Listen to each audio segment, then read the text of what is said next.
दिल्ली आज धुआं धुआं है।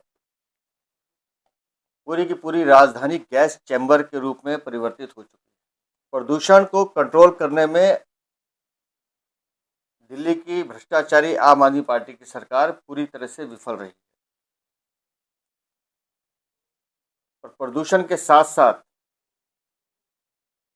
दिल्ली सरकार का स्वास्थ्य मॉडल भी पूरी तरह से चरमरा गया। आज दिल्ली में PM2.5 का स्तर 400 से पार है और PM10 950 से पार है। दिल्ली का हर तीसरा आदमी आंखों में जलन, सांस की शिकायत, खांसी, इन बीमारियों से त्रस्त है। लेकिन दिल्ली की सरकार सिर्फ कोरी बयानबाजी, विज्ञापनबाजी और झूठे प्रचार में मस्त है।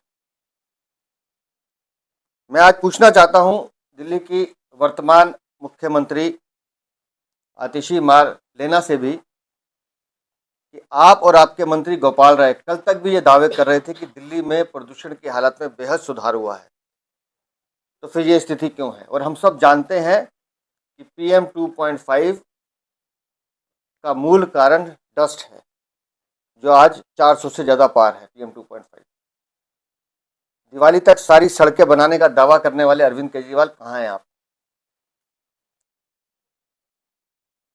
सड़कों की हालत आज भी बद से बदतर है। अपनी राजनीति चमकाने के लिए पंजाब सरकार को कोसने वाले अरविंद केजरीवाल आज जब आपकी वहां सरकार है तो एक शब्द आपका पराली के लिए नहीं निकलता। आपके मंत्री, आपके मुख्यमंत्री अनेक राज्यों का नाम तो लेती हैं, लेकिन पंजाब के विषय पे बात नहीं करते। वो नहीं बताती कि 1.5 लाख से ज़्यादा मशीनें DM SDM के दफ्तर में धूल फाक रही है पंजाब सरकार में, जिनसे पराली को रोका जा सकता था।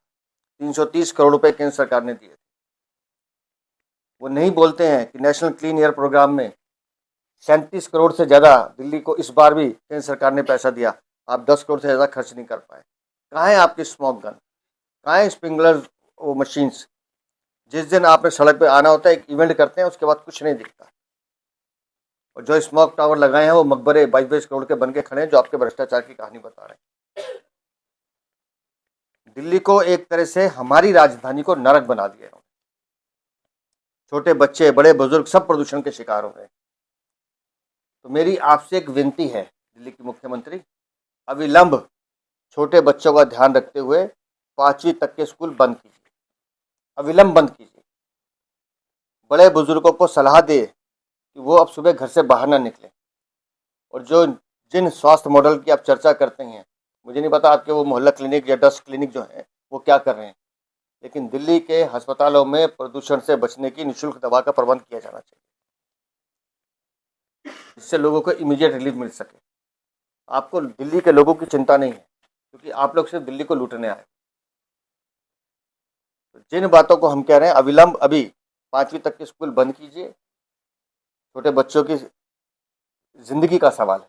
उसी तरह से हमारे बड़े बुजुर्ग जो सांस की बीमारी और खांसी से परेशान है, आपको छोड़ के दिल्ली का हर आदमी खांस रहा है। और मैं तो आपके माध्यम से भी सब बड़े बुजुर्गों से हाथ जोड़ के निवेदन करता हूँ, सुबह सैर पे मत निकलिए। ये दिल्ली सुबह सैर करने लायक नहीं है। और दिल्ली में जिस तरह से ओखला लैंडफिल का जो डाटा हमारे पास आया है, मुझे हैरानी है कि जो रिपोर्ट सामने आई उसके सीरियस वहाँ हवाएं चल रही हैं, मतलब हवा में वो उस बीमारी के वो हैं अण जो आपके सांस के साथ भीतर जा रहे हैं। उस लैंडफिल की हालत बद से बदतर हो चुकी है, लेकिन दिल्ली नगर निगम को उससे कोई लेना देना नहीं। क्यों? क्योंकि वहां भी आम आदमी पार्टी का शासन है। दिल्ली प्रदूषण की मार से ग्रस्त है और दिल्ली की सरकार का कोई विजन नहीं है पोल्यूशन को लेकर। स्वास्थ्य मॉडल इनका स्वास्थ्य मॉडल नहीं है, ये एक तरह से डर्टी मॉडल है जिसने दिल्ली को लूटने का काम किया है। और मैं बार बार कहता हूं कि पोल्यूशन की लड़ाई आपके इवेंट मैनेजमेंट से नहीं लड़ी जाएगी। आप सिर्फ विज्ञापनबाजी, कोरी प्रचारबाजी से लड़ाई नहीं लड़ी जाएगी। अगर प्रदूषण को खत्म करना है तो 24/7 24 घंटे एक विजन के साथ 12 महीने काम करना पड़ेगा, तब दिल्ली में पोल्यूशन कंट्रोल होगा।